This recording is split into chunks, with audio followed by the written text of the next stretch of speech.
runs, no one can turn it back. And I feel like sometimes we put too much pressure on ourselves. We don't have control. Give God the control. He already has it. Reach out our hands and know as a symbol that no one can take his hand down. Once he starts, he will finish. And so as we sing, who can stop the Lord Almighty, I just pray that we can reach our hands as a symbol to our Lord and just know that he has a plan, he is in control. No one can stop the Lord Almighty. Church, sing with me, who can stop? Who can stop the Lord Almighty? Who can stop the Lord Almighty? Who can stop the Lord Almighty? Who can stop the Lord Almighty? Who can stop the Lord Almighty? Who can stop the Lord Almighty? Who can stop the Lord Almighty? Who can stop the Lord? Our God is lion, the Lion of Judah. He's roaring with power and fighting our battles.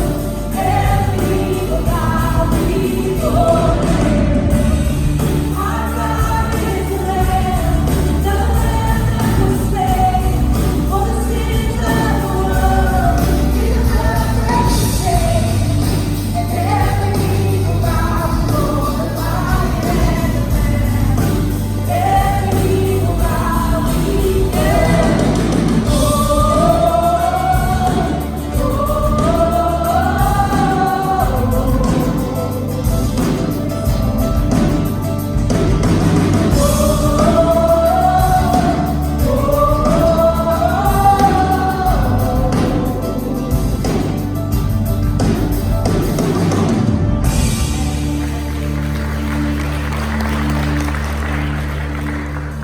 Well, good morning, Night Avenue Christian Church. How you doing? Hey, so doing this really, really well. Hey, when you came in this morning, hopefully you got greeted with a big smile and you got a bulletin. We'd encourage you to refer to what's going on in the bulletin, how you plug in here. I especially want to encourage you to pull out the little insert about the prayer and worship night this Friday night. We'd love to pack out this auditorium of people seeking God and praying on behalf of those who don't know Him. Hey, well, also one of the things we like to do is we like to check in here on Sunday mornings at Night Avenue Christian Church. So I encourage you to pull out your phone. And when you check in here, you're actually partnering with a need-meeting cause around the world. And this month when we check in, we're checking in with a group called Build On. And Build On, what they do is for every 10 check-ins that you do, they provide a brick, to build a school in West Africa. So you can make a difference around the world just by checking in. And also when you check in, I'd encourage you to silence your phones because, Pastor Paul would like to take your calls during the service, but after the service, not during the service, okay? So another thing we like to do is just greet one another because the Bible says to greet one another. And so turn around and welcome somebody and say, I'm glad you're here.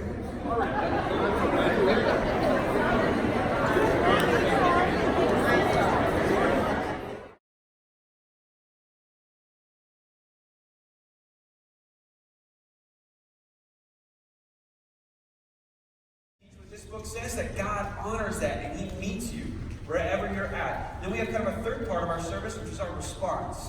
We kind of slow things down. You'll see that if you're not familiar with it. We slow things down a little bit and we ask ourselves, God, what's my step? Now that you've spoken, what's my step? What's my step toward you? Now, our conversations have been, in kind of this new series, this kind of 3-part series that we're doing, have been about harvest, have been about the Harvest Crusade that's coming up at the end of the month. And we've really been asking ourselves, God, would you break our hearts? We're calling this series Broken. Asking ourselves, are our hearts broken like your heart is broken, God? Do we see people like you see people? And so we've been really pushing you and encouraging you to think of a friend or a family member that you can invite to Harvest, that you can take them to that awesome event. They can hear about what it means to follow Jesus, and maybe they make that decision, that step to follow Jesus, which we would be extremely excited about. But we wanted to really kind of step back and say, well, how do we prepare for this great event that's coming up? And so we've said as a pastoral staff, we said, we need our hearts to break. We really need our hearts to break like God's heart breaks. So over this 3-week series, that's what we've been focusing on. Last week, we looked at what did the Father see? What did the Father see when he saw the cross? When he saw his Son dying on the cross, what did he see? How did his heart break? Why would he allow that to happen? More so than that, we said, why did he author that to happen? Why was he pleased, as Isaiah says in chapter 53, to bruise his Son? And so we looked at that, how God has heartbreak in the cross. And we said that would change our perspective. And we're going to ask him a similar question, but of a different member of the Trinity. Not just what did the Father see in the cross, but what did the Son see? What did Jesus Christ, the Son of God, what did he see when he took on the cross? Just think for a moment. What would you have to see in the cross in order to endure its pain? The pain of the cross is severe.